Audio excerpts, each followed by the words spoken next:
தீபம் ஏற்றப்பட்டதுக்கு ஆதாரம் இருக்கிறதா? யாருக்கு? நாயக்கர் காலத்திலேயோ ஆங்கிலேயர் காலத்திலோ ராஜாஜி அவர்கள் காலத்திலோ காமராஜர் காலத்திலோ எந்த காலத்திலும் அதுக்கு இருக்கிறதா?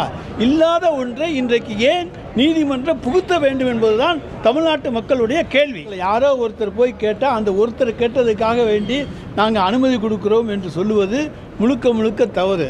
இன்றைக்கு நீதிமன்றத்தினுடைய தீர்ப்பு மூலமாக உள்ளே நுழைப்பது என்பது இன்றைக்கு உள்நோக்கம் கொண்டதாக இருக்கிறது. சுடுகாடு இருக்கிறது, அங்கே தான் நம்ம பாடியை எரிக்க வேண்டும் என்று சொல்லி கிராமங்கள் வைத்திருந்தால் அந்த இடத்துல தான் போய் எடுப்பாங்க. அதுக்கு போல் வேறு எந்த இடத்துலையும் போய் எரிக்க மாட்டாங்க. அதுபோல் பழக்க வழக்கங்கள் தான். எனவே அந்த பழக்க வழக்கத்தை மாற்றாதீர்கள். ஒரு சாரார் இன்றைக்கு இதில் புகுந்து விளையாட பார்க்கிறார்கள். எனவே நாங்கள் அதை அனுமதிக்கக்கூடாது என்று உச்ச நீதிமன்றத்திலே வழக்கு தொடர்வதற்கு எங்களுக்கு முழு உரிமை உண்டு.